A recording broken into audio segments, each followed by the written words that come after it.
Olá, vamos falar um pouco mais hoje sobre a obra O Consolador, escrita pelo Espírito Emmanuel através de Chico Xavier. O tema que estamos tratando é iluminação e a questão de hoje é de número 221. A análise pela razão pode cooperar de modo definitivo no trabalho de nossa iluminação espiritual? Então, o grande objetivo da vida é a iluminação íntima. Nós vamos conseguir através do esforço próprio, desenvolvendo nossos sentimentos. A razão toma parte nesse processo. Até que ponto ela pode ser definitiva para a nossa regeneração íntima? Emmanuel responde: é certo que o homem não pode dispensar a razão para vencer na tarefa confiada ao seu esforço no círculo da vida. Contudo, faz-se mister considerar que essa razão vem sendo trabalhada de muitos séculos no planeta pelos vícios de toda sorte. Então nós não podemos dispensar o uso da razão, porque ela é um atributo do espírito no nosso processo evolutivo. Porém, ela vem sendo viciada no decorrer dos séculos pelas nossas paixões doentias. Esse é um problema que desvirtua a nossa caminhada. Então, intelecto, razão, discernimento são ferramentas que o Espírito tem para compreender o mundo à sua volta. Como funciona a lei de Deus na sua própria vida e qual o seu papel dentro dela. Porém, se nós, no decorrer do tempo, viciamos essa razão, ela vai nos conduzir para caminhos complicados, diferentes daqueles que foram traçados pelo Senhor para que nós pudéssemos ser felizes. Então, Emmanuel vai citar um exemplo de como isso acontece. Temos plena confirmação desse acerto no ultrarracionalismo europeu, cuja avançada posição evolutiva ainda agora não tem vacilado entre a paz e a guerra, entre o direito e a força, entre a ordem e a agressão. Então Emmanuel se refere à situação em que a Europa vivia na época em que esse livro foi escrito, 1941. Estava em plena Segunda Guerra Mundial. Então, o ultrarracionalismo europeu, nas palavras do nosso mentor, foi responsável pela deflagração da guerra. Ou seja, onde não há sentimento e há supervalorização da razão, do raciocínio, acontecem esses conflitos, tanto entre indivíduos como entre nações.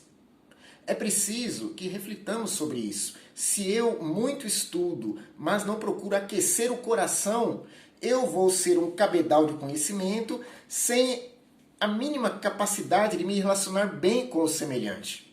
Vou ser uma pedra de gelo. E não é essa a finalidade do Espírito. Jesus foi o que mais sabia e, no entanto, nos cativou não por falar de todo o conhecimento que possuía, mas por muito nos amarmos.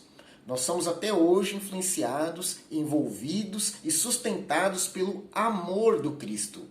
Lembremos-nos que ele disse aos apóstolos: a vós eu digo tudo, mas a eles, ao povo, eu falo por parábolas, porque não podem compreender todas as coisas.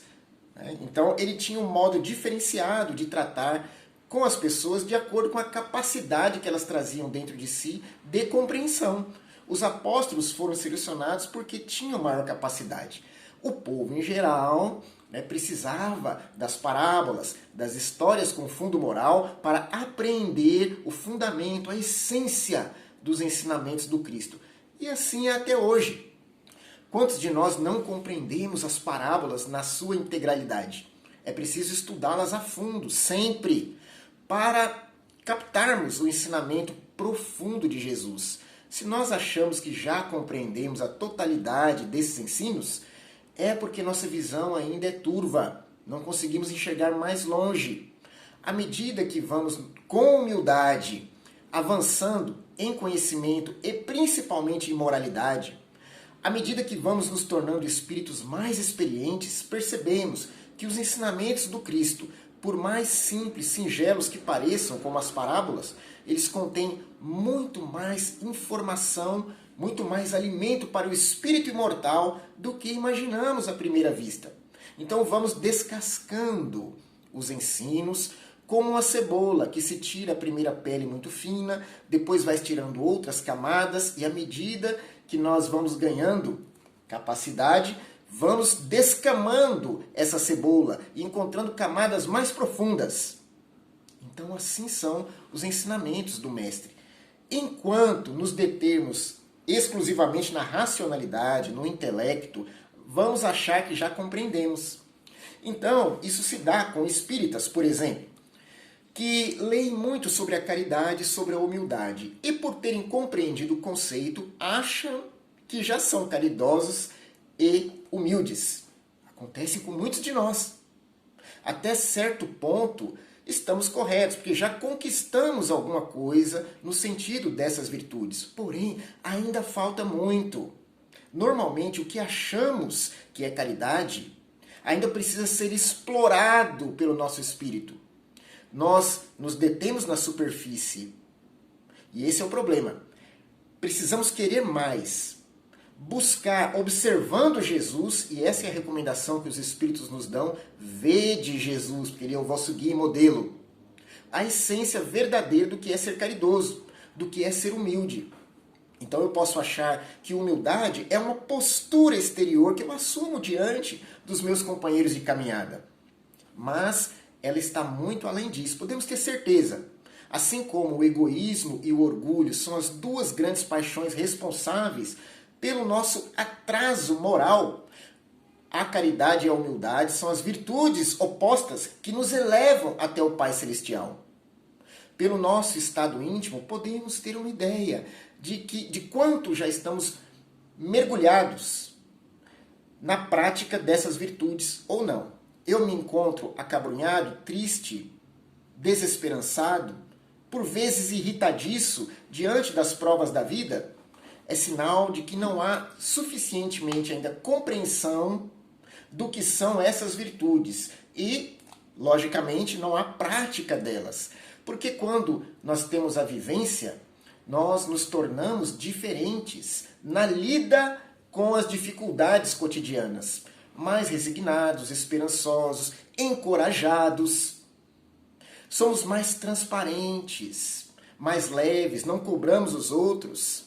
E se somos cobrados, refletimos sobre como é boa essa postura do próximo. Porque precisamos ser rígidos conosco e tolerantes para com os outros. Em suma, a vivência é que manda, ela está em primeiro lugar. Então, eu posso ter a compreensão de algo, mas se não vivenciá-lo, se não deixar que o intelecto banhe o coração e esse se enxameie de sentimento, eu não vou ter a conquista e a consolidação dessa virtude. Então, o ultrarracionalismo europeu, que Emmanuel citou aqui, deixou com que o sentimento ficasse de lado e apenas avaliou as coisas pela razão. Isso pode acontecer individualmente também. Nós estamos citando o exemplo de uma guerra mundial, mas quantas guerras e conflitos há entre as criaturas no dia a dia? Então, se eu deixo que o sentimento permaneça em segundo plano e boto a razão exclusivamente no comando das minhas ações, eu vou avaliar o semelhante com muito rigor. E as coisas não são assim. Paulo falou, seja o seu dizer sim, sim, não, não, mas no sentido da moralidade. Eu não posso trair os meus princípios e os meus valores a troco de qualquer coisa. Agora, ser tolerante, indulgente, paciente, compreensivo para com o semelhante é fundamental. Senão as relações vão sofrer muito com o desgaste causado pela rigidez. E o raciocínio, o intelecto elevado a alturas muito superiores ao do sentimento, provoca essa rigidez, essa rispidez nos relacionamentos. Então nós vemos faíscas saindo dos atritos entre os semelhantes, que esquecem de se amar e vão passando a se cobrar. No lugar, vejamos que ele falou, de paz, do direito e da ordem, existe estabelecida a guerra, a força e a agressão. É isso que esse ultrarracionalismo provoca. É o que a falta de sentimento leva as criaturas a fazer. Nós admiramos e queremos a paz, o direito para todos e a ordem. Porém, se não colocarmos sentimentos, não é com ideias defendidas na base do grito que nós vamos conseguir estabelecer isso na sociedade. Por isso que os espíritos superiores dizem-nos: espíritas, amai-vos. Em segundo lugar, instruí-vos. Nós normalmente colocamos ao contrário, primeiro a instrução e depois o amor ao próximo. Então vemos as relações, mesmo no meio espírita, dentro do centro, acontecerem cheias de conflitos. No máximo, colocamos algumas máscaras para atenuar esses conflitos, mas eles existem, estão lá. E nós não podemos viver para sempre com máscaras. Precisamos ser transparentes, genuínos, autênticos. Jesus já disse: se tiverdes alguma coisa contra o vosso irmão, chamai-o em particular e expõe isso a ele. Não é? Então é assim, através do diálogo fraterno, aí é que deve reinar a solidariedade. Eu compreender o outro dentro das suas limitações e me mostrar também limitado como eu sou, pedindo perdão por qualquer coisa que eu tenha feito. Mas que em toda a parte do orbe, a razão ali se elevou às mais altas culminâncias de realização, e todavia, desequilibrada pela ausência do sentimento, ressuscita a selvageria e o crime, embora o Fausto da civilização. Então Emmanuel ainda se refere ao povo europeu, daquela época que para ele era muito atual, que tinha a razão elevada, então a tecnologia desenvolvida, porém o coração ressequido. Isso levou aos conflitos de proporções desastrosas, né, que foram as duas grandes guerras mundiais. E quantas guerras nós vemos acontecer na humanidade, de Jesus para cá, depois que ele fincou a bandeira do amor em solo terreno, nós ainda nos degladiamos tanto. Até hoje existem esses conflitos coletivos e individuais, porque tudo que acontece na parte particular, individual, ele reflete no todo. Se eu me dou mal com o meu vizinho, se eu não consigo me conciliar com um parente dentro de casa, isso vai refletir no mundo todo, porque a desarmonia permanece no ar e junta com a do outro, com a daquele que está lá, com a de um terceiro que está acolá, e o ambiente todo sofre. Por que que o umbral tem aquela característica tão penosa, tão difícil? Pela coletividade dos espíritos revoltados que ali estão, sofredores, desesperados, desesperançados. Então, o pensamento daquela massa imprime no ambiente qualidades tão tenebrosas. Se eu cultivo sentimentos inferiores no meu círculo de ação, eu estou lançando no ambiente terreno maus fluidos. E esses fluidos, juntamente ao daqueles que agem como eu, vão imprimir na Terra uma característica ruim, pesada. É um mundo de provas e expiações, mas nós precisamos ser o sal da Terra. Aquele que, apesar de não ser visto no meio da multidão, faz a diferença, porque dá um sabor diferente daquele, né? Colocando mais vida no meio onde age, se contrapondo aos fluidos negativos que estão na atmosfera, colocando fluidos benéficos. E o bem, ele não encontra rival. O mal não é rival do bem. O mal é a ausência do bem. Quando o bem se estabelece, é como uma chama que, por menor que seja, quando se acende numa sala escura, já ilumina. Então o bem é assim. Nenhum bem que se possa fazer, falar, pensar, é em vão. Ele vai iluminar o ambiente onde ele é feito. E se acontece aqui e acolá, né, todos ganham, a coletividade melhora. O mundo de regeneração será composto por espíritos que mais pensam no bem. Por isso que o seu panorama será diferente da Terra de hoje. Então não mais duras expiações e duras provas. Ainda algo a expiar e a provar, mas num ambiente muito mais amigável. Né?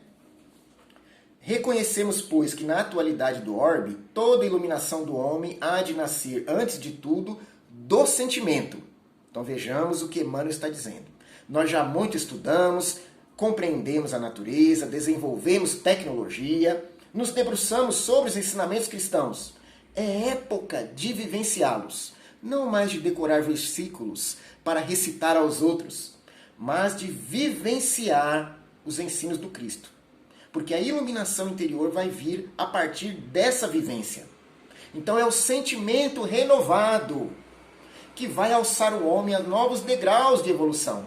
Não é mais o intelecto abastecido, porque isso nós já temos e não nos tem sido suficiente para trazer paz e felicidade, harmonia íntima e com o próximo. Está faltando claramente o desenvolvimento do sentimento. Por isso estamos estudando aqui nessa obra a iluminação interior, para que consigamos, de uma vez por todas, atingirmos esse patamar de harmonização íntima que vai nos fazer ficar bem conosco mesmo e, consequentemente, nos relacionarmos melhor com o próximo. O sábio desesperado do mundo deve volver-se para Deus como uma criança humilde para cuidar dos legítimos valores do coração, porque apenas pela reeducação sentimental nos bastidores do esforço próprio se poderá esperar a desejada reforma das criaturas. Então quem é o sábio desesperado do mundo?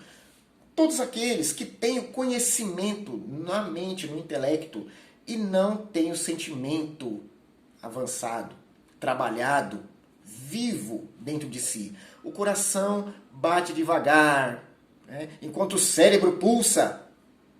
Esse é o sábio que se desespera diante das coisas mais simples da vida, tais quais as provações e as expiações, a desencarnação, que é muito natural.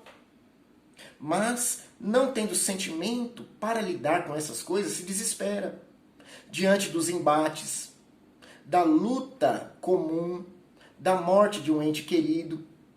É o desespero. Tanto conhecimento não lhe serve nesse momento, porque ele não consegue nem mudar a sociedade, tal qual a sua visão acha que é bom, e nem consegue mudar as pessoas que estão ao seu redor, nem a si mesmo. Por quê? Falta-lhe atenção ao sentimento. Esse sentimento renovado, iluminado, junto com a razão, vão fazer com que o espírito levante as duas asas do progresso, né, e alce novos voos, intelecto e moral. Os dois têm que estar equilibrados. Por enquanto, o intelecto está na frente. A razão analisa tudo e nós passamos a nos guiar pelo seu prisma.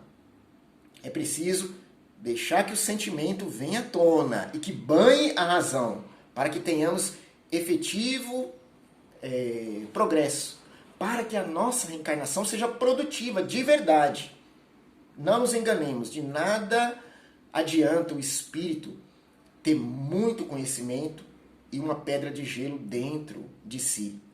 Vejamos que os maiores exemplos da humanidade, Francisco de Assis, Paulo Apóstolo, eles entraram para a história pelo trabalho amoroso que fizeram com seus semelhantes, e não pelo intelecto desenvolvido. Temos aqueles que, sim, modificaram a nossa trajetória científica no mundo pelo seu intelecto. Porém, cada um tem uma missão. Aquilo que vai fazer renovar o íntimo da criatura e não o exterior onde ela vive é o sentimento. Então, se eu quero mudar de vida, se quero me sentir melhor comigo mesmo, mais em comunhão com Deus, eu preciso melhorar os meus sentimentos, me iluminar. Então, é como uma criança humilde que eu devo me dirigir ao Pai para conseguir essa conquista. Enquanto eu duvidar da existência de Deus, enquanto eu me aproximar dele como quem duvida, né? Eu vou fazer uma prece aqui, quem sabe alguém escuta, não tem mal nenhum se não escutar também. Né? Não é assim. Né? A fé é mãe das outras virtudes. Né? Mãe da esperança, mãe da caridade. Se não tivermos fé, ou seja, se não sentirmos a Deus dentro de nós, a olhar por nós, a nos envolver em sua paz, em sua proteção, não vamos conseguir desenvolver, deslanchar outras virtudes. Né? Então é preciso agir com humildade. Quando André Luiz, no livro Nosso Lar, fez uma prece sentida, pedindo a Deus para que o socorresse, porque ele já não aguentava mais aquela permanência no umbral, ele foi atendido. Antes, as suas preces provinham do intelecto. Não surtiam efeito. Quando elas partiram do coração, ele foi imediatamente auxiliado. Era isso que lhe faltava. Então não é fazer uma prece pensada, mas sentida. Até hoje, quantos de nós fazemos preces pensadas? Achamos que a prece é falar bonito. Nós temos outra série por aqui falando só sobre a prece. Vamos desenvolver mais essa questão. Mas, para finalizar, Emmanuel frisa: apenas pela reeducação sentimental, com o esforço próprio, nós podemos esperar a desejada reforma íntima. Então esse esforço é feito nos bastidores. Normalmente só tem por testemunha Deus, a criatura que empreende o esforço e Deus que vê esse esforço sendo realizado no dia a dia. Mas é assim que nós vamos evoluir.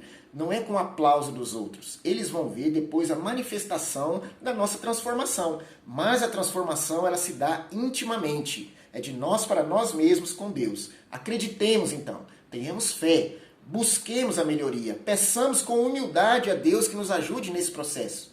E nós vamos conseguir iluminar, fazer brilhar, como disse Jesus, a nossa chama interior cada vez mais.